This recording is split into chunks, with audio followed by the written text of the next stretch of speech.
the theory, all the reasons why we should, and now he's given us practical demonstration of how, as a Christian, we can live contented lives. And it's not always easy to live contented lives when we have different experiences and different difficulties. We become disappointed. But Paul says we can live this life. And we got to verse 13, and it's one we all know. I can do all things through Christ who? So what is it that I can't do?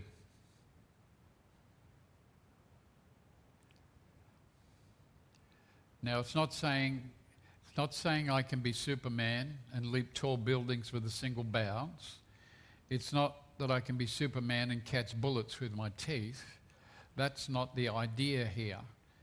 But the idea is being infused with a strength and a power that is within each believer. And we saw some scriptures that Paul, and I won't dwell on because we talked about this last time. It says, I've been crucified with Christ. I no longer live, but Christ lives in me. The life I live in the body, I live by faith in the Son of God who loved me and gave himself for me. So it's this enablement.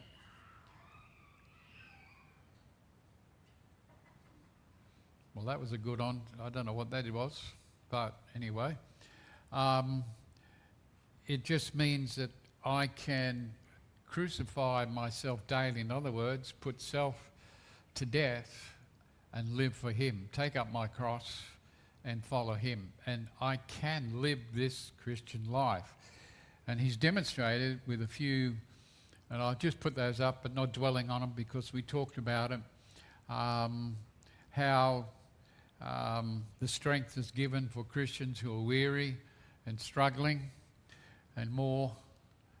He does so in 2 Corinthians, talking about my strength comes into its own in weakness. And it's Paul's testimony of how this works. And we saw this last week. And again in Ephesians, the same thing. He's talking to people and sharing his testimony about how it's possible. And there's one thing that Paul mentions when he says, I can do all these things through Christ who strengthens me. And it's a Greek word that's used, endemou, and it means to put power in, to infuse with strength. And I like what one commentator says. When you have learned not to depend on your own resources, but when you've been to the desert, when you've been to the valley, when you've been to the extremity, when you've stood in the valley of the shadow of death, when you've been on the brink, when you can't resolve your problems, when you can't eliminate the conflict, when you can't solve the marriage problems, you can't do anything about the kids, you can't change the environment at work that you're involved in, you have no way that you can deal with the disease that's racking your body, and you come to the point where you are out of human resources, you turn to God, you find the strength that is there to go through this situation. And there are many people that have given testimonies of how God has changed their life and given them the strength to get through some pretty horrendous circumstances. And they've testified, it's not me that did it, but Christ who lives in me and through me. And so this power is available to every believer in Christ. It's there. It's a strength that we can overcome. It's something that's there when we have nothing else left. That strength is available. But let me put a disclaimer here. This will only happen to you if you're living in a right relationship with God. It will only happen to you. If you choose to disobey and go on with your sin, then you must put up with the consequences. You can't expect God to step in and give his strength or power to allow you to continue in your sin. It will not happen. This is not coming to the end of your resources. It's a result of your disobedience. So the power to live a Christian life is a result of right living. You cannot get the power of God from a counselor. You cannot get it from some magic formula if you're living a sinful life. To experience the power of God working in you, it comes through obedience. Obedience to the Word of God, obedience to prayer, and to the right kind of living. There's no shortcuts. It's discipline, being able to do it. Paul now moves on, still with the idea of contentment. He says, if you want contentment, there's something else you must do. Have a concern for others' prosperity. Paul says there's another principle in pursuing contentment. It's a concern for the well-being of others. If we worry about ourselves, we'll never be content. It is only when you have concern about others you'll experience full contentment. As we look at Paul's life, we see it was marked by contentment, and it showed in his relationships with people. Now, he was concerned about them. He was totally unselfish in his dealings with them, but he was generally interested in people. And I wonder if that's something that we're missing today, that we're generally interested in people. In our fast-paced life, we're always busy, or we think we're busy. There's always something we should do, could do, and want to do, but do we always do it? And we get busy to the point that we don't get involved much with people anymore. And it's sad when you hear testimonies about people who have lived on their own and they haven't got a friend to talk to. They're just left there. Nobody to converse with. But as we look at contentment, for it to happen, it means that you and I must be more concerned about other people than we are with our circumstances. The painful truth for many people is it never seems to be the case. We seem to be consumed by our circumstances rather than other people. We all have our ideas and expectations of what we want and how we want things done. And we often demand that people do things the way we want them done. We force them into our way of doing things in order to please or satisfy us. We want our partner in life, be it husband, be it wife, to be exactly the way we would expect them to be, so they can fulfill our needs. We want our children to conform to our expectations of what we think they should be. We want everyone in their place and a place for everything according to our expectations. And when I prepared that, I thought about my mother.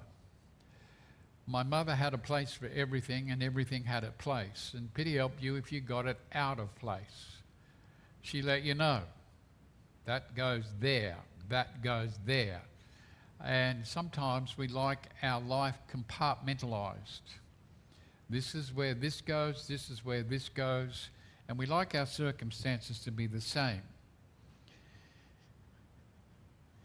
And we do so because we like to have control over these things. And so the things that we want control over, it never seems to satisfy us. And the problem is people don't meet our expectations. Often they don't want to be put in a box and brought out only when it suits us. That is not contentment. It's dictatorship, and it will fail.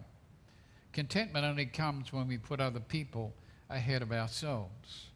Now, as we break it down, the first thing that Paul does is acknowledge.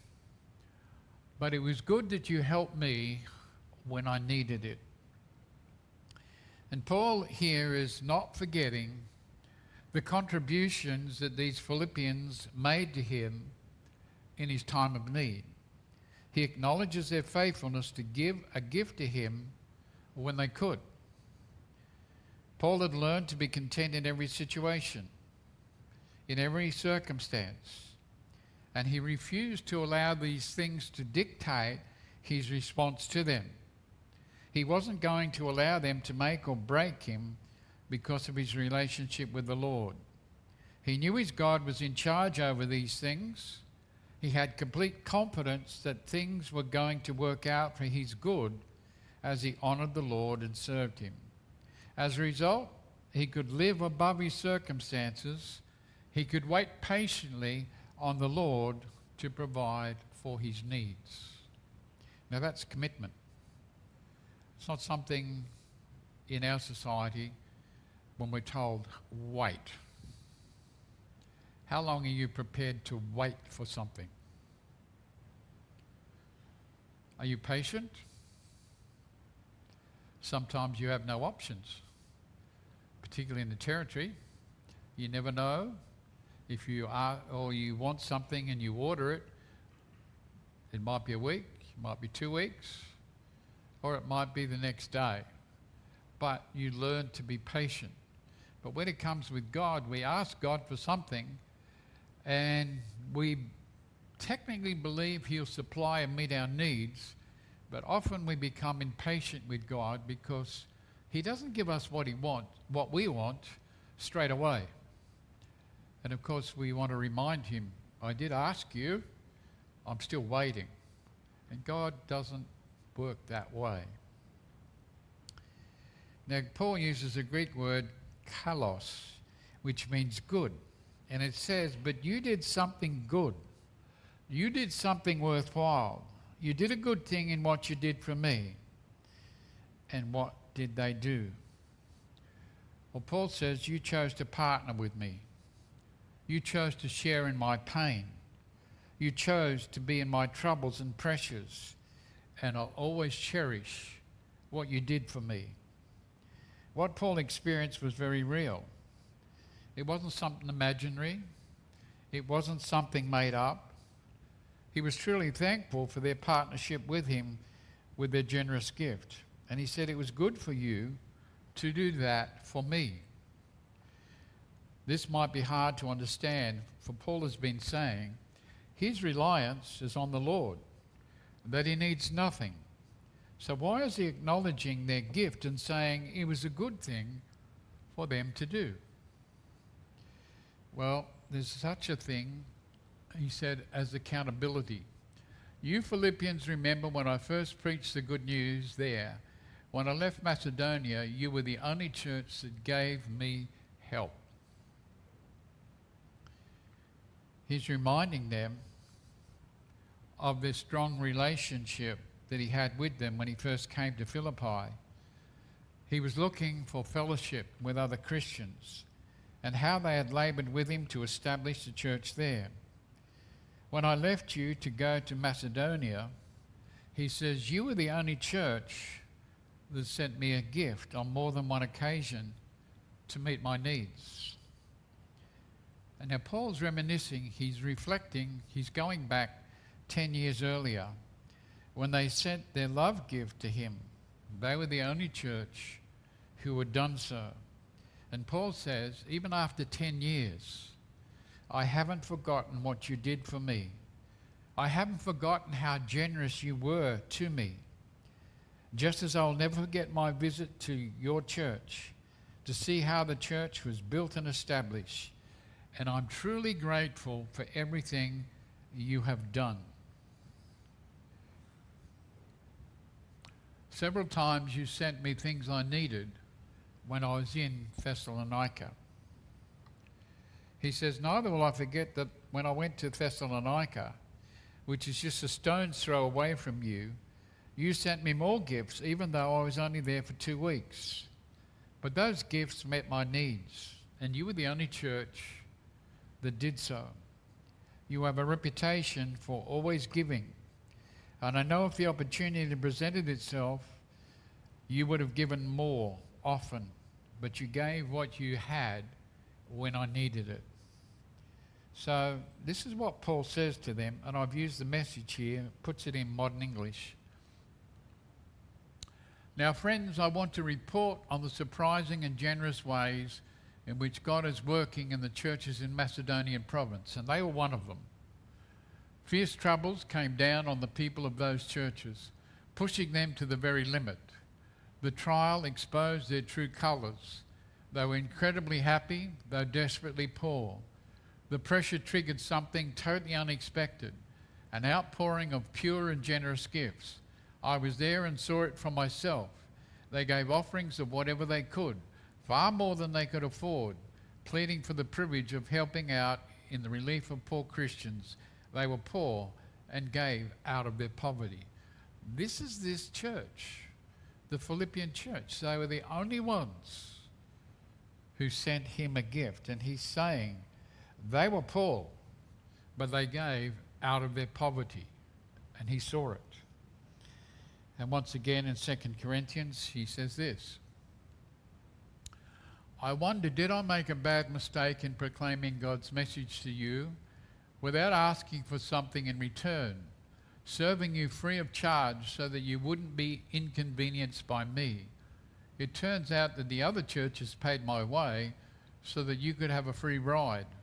Not once during the time I lived among you did anyone have to lift a finger to help me out. My needs were always supplied by the believers from Macedonian province. I was careful never to be a burden to you. I never will be. You can count on it. With Christ as my witness, it's a point of honour with me, and I'm not going to keep it quiet just to protect you from what the neighbours will think. It's not that I don't love you. God knows I do. I just trying to keep things open and honest between us. So Paul's talking about an accountability, and he's using terms here when he talks about the generous sharing and calls it a matter of giving and receiving. In other words, Paul says he was a good steward of the Lord. He didn't forget what they did. He kept accounts, records of his expenditure and the receipts for gift he had been given. The reason being, he was accountable for the churches that supported him in his work. So he would go back and report to them, this is what I've done, this is how it's been invested. Also, in 1 Thessalonians, he says, you remember us in those days, friends, working our fingers to the bone, up half the night, moonlighting so you wouldn't have the burden of supporting us while we proclaimed God's message to you. You saw with your own eyes how discreet and courteous we were among you, with keen sensitivity to you as fellow believers. And God knows we weren't freeloaders. You experienced it all firsthand. With each of us, you were like a father with his child, holding your hand, whispering encouragement, showing you step by step how to live well before God, who called us into his own kingdom, into this delightful life. Wow. Paul was accountable to God, and he lived his life according. Now, I find it interesting, and there's one more in 2 Thessalonians that follows the same order. Our orders, backed up by the Master Jesus, are to refuse to have anything to do with those among you who are lazy and refuse to work the way we taught you. Don't permit them to freeload on the rest. We showed you how to pull your weight when we were with you, so get on with it. We didn't sit around on our hands expecting others to take care of us. In fact, we worked our fingers to the bone, up half the night moonlighting so you wouldn't be burdened with taking care of us. And it wasn't because we didn't have a right to your support. We did. We simply wanted to provide an example of diligence, hoping it would prove contagious. Now that's something. It really is something.